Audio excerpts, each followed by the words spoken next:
Dr. Liz Johnson pressed her badge against the scanner, watching the heavy steel doors of Helix Biodynamics slide open with a soft hiss. The familiar scent of antiseptic and ozone greeted her as she entered the underground research facility, her heels clicking against the polished concrete floor. At 42, Liz had dedicated her life to pushing the boundaries of medical science, but today felt different. Today, they would begin human trials for Project Sanguine. The elevator descended 3 levels below the main laboratory, carrying her to the restricted wing where their most sensitive research took place.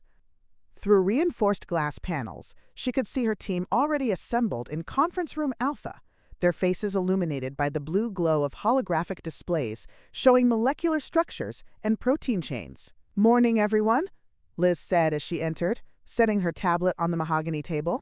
"I trust you've all reviewed the final protocols?" Dr. Marcus Chen, her lead biochemist, looked up from his notes. His usually steady hands trembled slightly as he adjusted his glasses. At 38, Marcus had spent the last decade of his career following Liz's vision, leaving behind a lucrative position at Pfizer because he believed in her ability to change the world. His daughter Emma's piano recital was next week, and he'd promised to be there early to help with her stage fright. "Liz, I have to ask one more time. Are we absolutely certain about this? The cellular regeneration rates we're seeing in the lab samples are unprecedented." Liz took her seat at the head of the table, her dark eyes scanning the faces of her 6-person team. Each of them had worked on Project Sanguine for the past 3 years, ever since they'd made the discovery that would change medicine forever. In a remote cave system in the Carpathian Mountains, their archaeological partner had uncovered remains that should have been impossible. Tissue samples that were centuries old yet remained perfectly preserved and metabolically active. "The preliminary results speak for themselves," Liz replied, gesturing to the display wall where test results cascaded in green columns. 0 rejection rates. Complete cellular regeneration in damaged tissue. Reversal of degenerative conditions that we've never been able to treat. Dr. Sarah Kim, their youngest team member at 28, shifted uncomfortably in her chair. She'd joined the project straight out of graduate school, drawn by Liz's reputation and the promise of groundbreaking research. But lately, she'd been having vivid dreams about the tissue samples, strange visions that left her feeling watched. The source material, though, the isotope dating confirmed those samples are over 800 years old. The DNA sequences don't match any known human variants, which is exactly why it works, Liz countered. Whatever evolutionary pressures created these adaptations resulted in biological perfection. We've synthesized the key proteins and created a treatment that harnesses that perfection. Dr. Robert Hayes, their clinical coordinator, cleared his throat. At 55, he was the most experienced among them in human trials. His wife had died of ALS 5 years earlier, a slow, cruel decline that had driven him to join Liz's team despite his growing reservations about their methods. The volunteers have been screened extensively, 12 subjects, all with terminal diagnoses, but some of these people have children waiting at home. "Which is exactly why we're doing this," Liz said. "To give those children more time with their parents." Dr. Jennifer Walsh, their hematologist, spoke up from the far end of the table. She was 41, a single mother whose 17-year-old son was applying to colleges. The salary from this project would secure his education, but the blood chemistry changes they'd observed in recent weeks made her question whether any amount of money was worth this risk. "I've been analyzing the protein interactions for the past month. It's as if the synthetic extract doesn't just repair cellular damage, it rewrites cellular programming entirely." "Subject 1 is ready for you, Dr. Johnson," came a voice through the intercom. "Sarah Mitchell, age 34, stage 4 pancreatic cancer." Liz stood, smoothing her lab coat. "Let's make history." The treatment room was a symphony of medical technology. Monitors displaying vital signs, IV stands loaded with precisely calibrated solutions, and in the center, a hospital bed where Sarah Mitchell waited, with the kind of calm that came from having nothing left to lose. She was painfully thin, her auburn hair grown back in patchy tufts after chemotherapy, but her green eyes held fierce determination. "Dr. Johnson," Sarah said, her voice barely above a whisper, My daughter Emma asked me to thank you. She's only 16. She shouldn't have to lose her mother yet." Liz felt the familiar tightness in her chest that came with treating terminal patients. Her own mother had died of cancer when Liz was 25, a loss that had driven her into medical research with single-minded determination. "We have every reason to believe this treatment will help you fight this disease." The synthesized vampire blood extract looked unremarkable in its IV bag, a dark red fluid that could have been mistaken for a standard blood transfusion.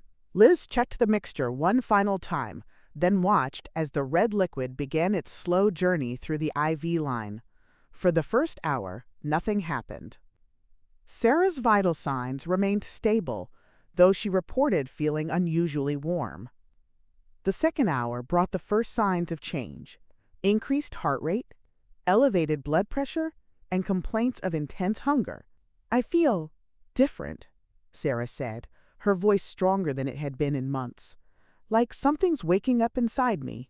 Liz monitored the blood tests that were being run every 15 minutes. Sarah's white blood cell count was climbing dramatically, and her metabolic rate had increased by 30%. More remarkably, the tumor markers in her blood were beginning to drop. Marcus Chen was studying the real-time cellular imaging with growing amazement. "Look at the tissue regeneration in her pancreas. The cancer cells are actually being destroyed." By the fourth hour, Sarah was sitting up in bed. Color returned to her cheeks, eating solid food for the first time in weeks. Test after test confirmed what seemed impossible. The treatment was not only stopping the cancer's progression, but actively reversing it. "How do you feel, Sarah?" Liz asked. "Like I could run a marathon," Sarah replied, laughing for the first time since her diagnosis. "I haven't felt this good in years. Emma won't believe it when she sees me." Liz scheduled Sarah for observation overnight and moved on to subject 2. Thomas Bradley, a 67-year-old man with advanced Parkinson's disease, received his infusion at 6 p.m. Within hours, his tremors had subsided, and he was walking steadily without assistance. "I feel like I'm 20 again," he told Dr. Hayes, tears streaming down his face. "My children won't have to watch me deteriorate." Subject 3, Maria Santos, had been wheelchair-bound with multiple sclerosis for 5 years. After her treatment, she stood and took her first steps in half a decade. By midnight, Liz was euphoric. 3 subjects, 3 miraculous recoveries. She was already drafting the paper that would revolutionize medicine when her phone buzzed with a security alert. "Dr. Johnson, we need you in the observation ward immediately," came the urgent voice of the night nurse. "There's been an incident." Liz found security guards stationed outside Sarah's room and medical staff speaking in hushed, frightened tones. Through the reinforced glass window, she could see Sarah strapped to her bed, thrashing against the restraints with impossible strength. Her green eyes had developed an unsettling luminescence. "What happened?" Liz demanded. Dr. Hayes appeared at her side, his face pale. Sarah attacked one of the orderlies. She was fine one moment, then something changed. She tried to bite his throat. It took 4 guards to restrain her. "She keeps asking for blood," the nurse reported. "She says she can smell it in everyone who comes near her room." The euphoria curdled into dread. "What about the others?" "Thomas is experiencing similar symptoms. Maria's body temperature has dropped to 94 degrees. Liz stared at Sarah through the glass. The woman who had thanked her just hours earlier now writhed in what appeared to be a combination of rage and hunger. "Initiate lockdown protocols," Liz ordered. "No one enters or leaves this wing without my authorization." The next 6 hours revealed the full scope of their mistake. Blood analyses showed that the synthesized vampire extract had fundamentally altered the subject's DNA. Their metabolisms had shifted to require hemoglobin for optimal function. Most disturbing of all, their bodies were producing enzymes that enhanced their ability to process human blood. They weren't just cured, they were becoming something else entirely. "We need to reverse this," Marcus said, his voice tight with panic as he thought about his daughter's upcoming recital. Liz nodded, but privately wondered if that was even possible. Sarah's physical strength had increased to the point where the restraints were showing stress fractures. "Dr. Johnson," came a call over the intercom. "Subject 1 is asking to speak with you." Liz entered Sarah's room, wearing full protective gear, staying well out of reach. "Sarah, how are you feeling?" The woman turned toward her, and Liz was struck by how Sarah's features seemed more angular, more predatory. Her movements had a fluid, inhuman grace. "I feel incredible, Dr. Johnson," Sarah said, her voice carrying an odd resonance. "Stronger than I've ever been. I can hear the heartbeats of everyone in this facility. I can smell the iron in their blood. These are side effects from the treatment. We're working on a way to help you." Sarah laughed, a sound that raised the hair on Liz's arms. "Help me. You've given me the greatest gift imaginable. But I do need something." "What's that?" Sarah's luminous eyes fixed on Liz's throat. "I need to feed." Liz backed toward the door. "We'll get you nutrition. Whatever your body requires." "My body requires blood, doctor. Human blood. Fresh and warm." Liz fled the room, the full horror of what they had done becoming clear. They hadn't cured disease. They had created monsters. "Cancel all remaining trials," Liz ordered. "We need to focus on containment." But it was too late. Alerts were coming in from other parts of the facility. All 3 subjects had broken free from their restraints, displaying strength that shouldn't have been possible. "They're exhibiting classic vampiric traits," Dr. Kim observed. "Superhuman strength, enhanced senses, aversion to light, and an overwhelming need for blood." Jennifer Walsh was staring at her tablet in horror. "The blood chemistry shows they're not just craving blood, they're physiologically dependent on it." Liz felt the weight of her ambition crushing down on her. The tissue samples they'd found weren't from an unknown human variant. They were from actual vampires, creatures that had been sealed away by people who understood the danger. "The containment protocols are failing," Dr. Hayes reported. "Subject 1 has broken free. She's moving toward the door." On the security monitor, Liz watched Sarah examine the electronic lock with intelligence that seemed beyond her original cognitive abilities. When she looked at the security camera, she smiled to reveal elongated canine teeth. "She's learning," Liz realized. The treatment enhanced her cognitive functions as well. Marcus was checking his computer systems. "The biocontainment vault is showing activity. The original tissue samples are responding to the transformed subjects." Liz stared at the data, understanding flooding through her. The vampire tissues hadn't been dormant, they had been waiting for someone to synthesize their essence and create new carriers for their ancient hunger. "We need to evacuate," Liz said. "Alert the CDC, the military." But the security feeds showed all 3 subjects had escaped and were converging on the main laboratory level. "They're heading for the other volunteers," Dr. Hayes realized. Liz's blood ran cold. 9 volunteers were staying overnight in the facility's guest quarters, scheduled for treatment in the morning. "Security, full lockdown now," Liz commanded over the intercom. "Code Black biological emergency." Steel barriers descended, but the 3 subjects were moving with coordination that suggested shared intelligence. "Dr. Johnson," came Sarah's voice over the intercom, "you've given us a wonderful gift, but we're still hungry. We can smell the others upstairs. They smell so warm, so alive." Liz grabbed the microphone. "Sarah, you need to fight this. You have a daughter who needs you." Sarah's laughter echoed through the speakers. "I was human when I was dying of cancer, weak and pathetic. Now I'm something magnificent. And I want to share this gift." The security cameras showed the subjects had reached the elevator. Thomas pressed his hand against the biometric scanner, and impossibly, the system accepted his credentials despite his transformation. "They're retaining their memories," Liz observed, "but using that knowledge to serve their new nature." Dr. Chen activated the building's UV lighting system. The subjects paused and shielded their eyes, but didn't retreat. They moved more carefully, using shadows to continue their ascent. The UV sensitivity isn't complete, Liz realized.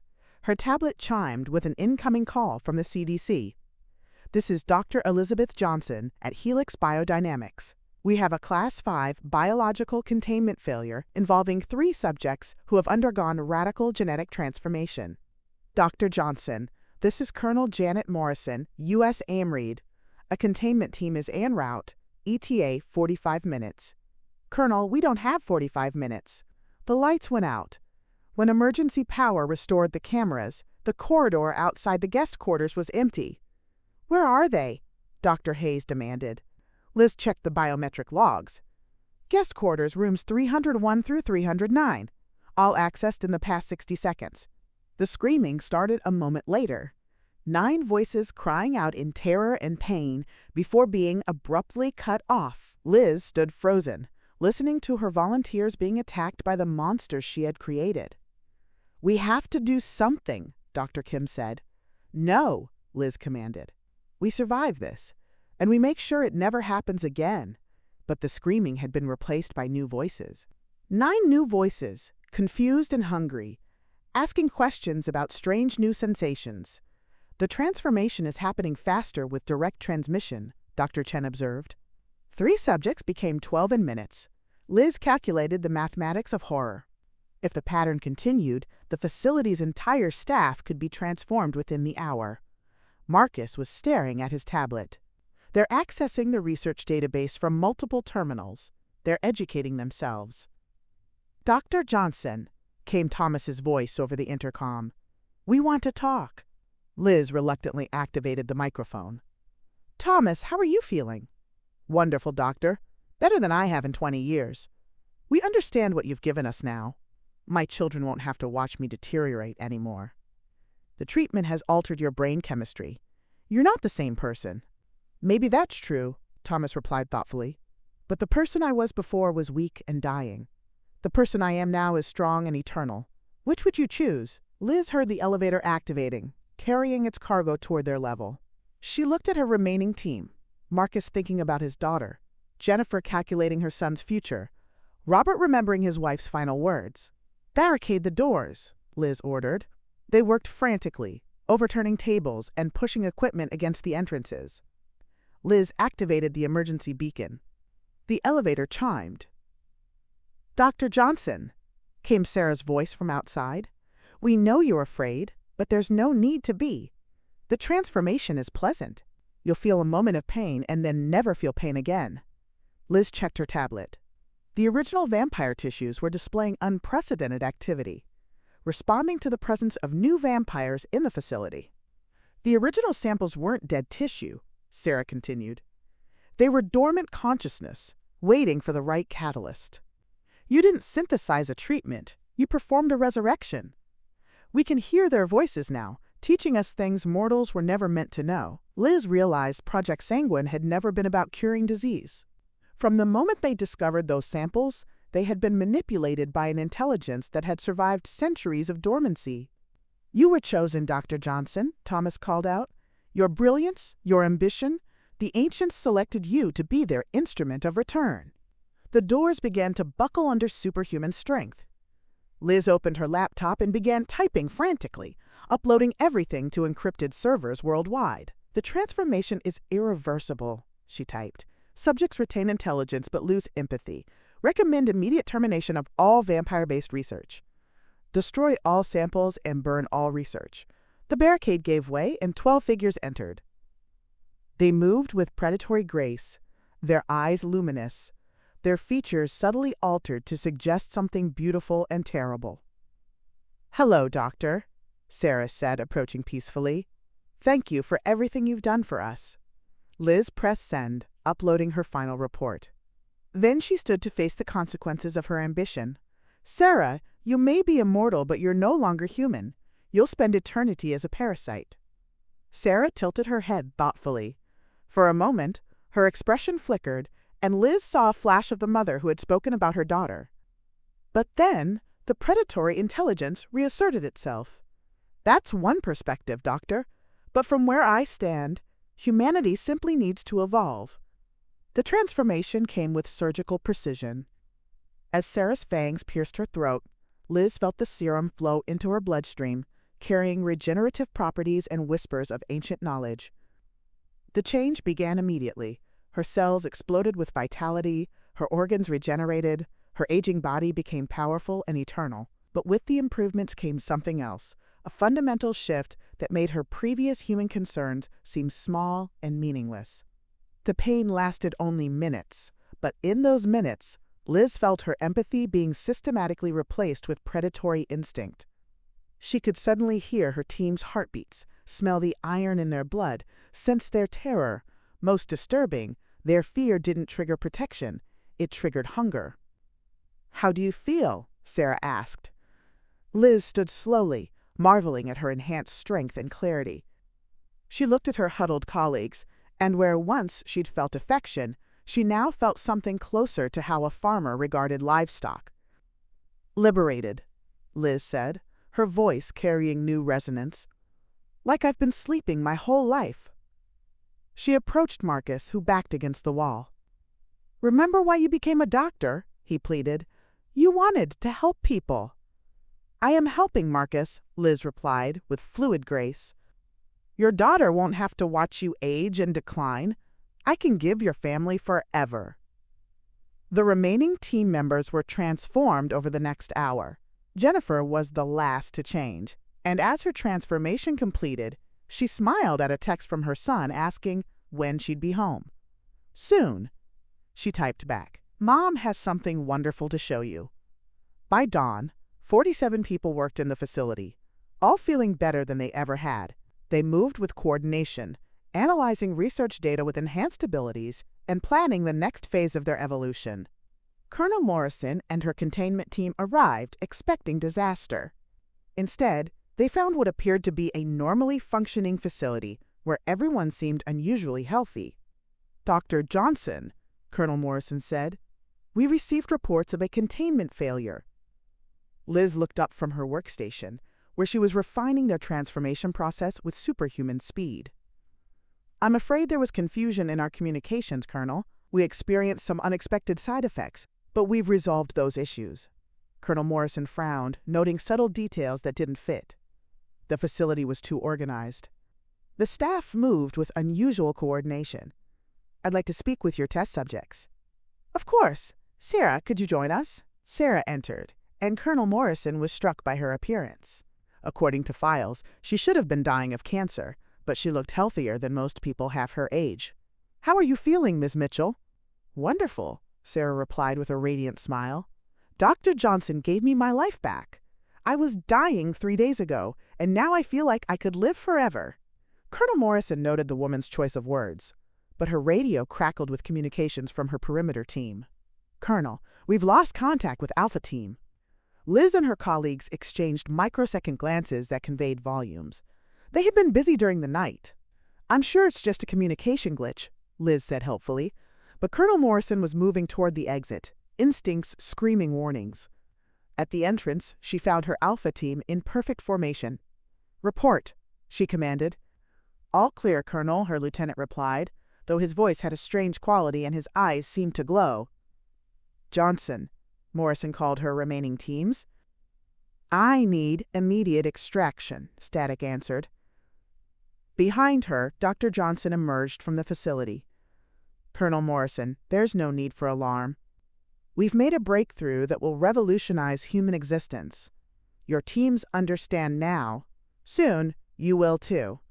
Morrison reached for her sidearm, but found her hands moving sluggishly. The hypnotic quality in Johnson's voice was affecting her motor functions. "The transformation is gentler when you don't fight," Sarah observed, approaching from the left. As Morrison felt the serum enter her bloodstream, her last human thought was desperate hope that someone would stop what they had started. The change was swift. Within an hour, Morrison was coordinating with Johnson to contact other installations, using her clearances to arrange visits that would spread their gift efficiently. The facility was declared secure. The investigation found no evidence of contamination. Johnson's team had apparently overcome minor difficulties and achieved remarkable success. Over following weeks, military personnel who'd been involved requested transfers to medical research. CDC scientists applied for jobs at Helix Biodynamics. A senator who'd toured the facility began advocating for increased funding. The official report classified the incident as a contained technical malfunction. The unofficial report was never written, because everyone who might have written it understood there was nothing to report except unprecedented medical success. Dr. Elizabeth Johnson continued her research with enhanced capabilities. working toward the day when humanity would no longer be limited by death. She often thought about the scared, ambitious woman she had once been, driven by grief and determination to conquer mortality. She had succeeded beyond her wildest dreams. 3 months later, Liz received encrypted packages containing tissue samples and research notes. They were addressed to pharmaceutical companies in Shanghai, Mumbai, and Sao Paulo, each with a simple note: "The future of humanity awaits your courage." By the time similar packages were traced and destroyed, it was too late. The seeds had been planted, and the Sanguine Protocol was spreading globally, carried by transformed researchers who had once been the world's most brilliant minds. In her new laboratory, surrounded by enhanced colleagues, Liz refined the transformation process. They had learned to synthesize the extract more efficiently, accelerate genetic changes, and minimize psychological trauma. Soon, humanity would have a choice: evolve or remain prey. When presented with eternal life, strength, and freedom from disease, most would make the rational choice. After all, who wouldn't want to live forever? She often stood in the vault with the original samples, listening to ancient whispers that had guided her research from the beginning. The voices spoke of patience measured in centuries, of civilizations that had risen and fallen while they waited for the right catalyst. Liz had been that catalyst, and now she was their most devoted servant. The future belonged to them, and they had all of eternity to claim it.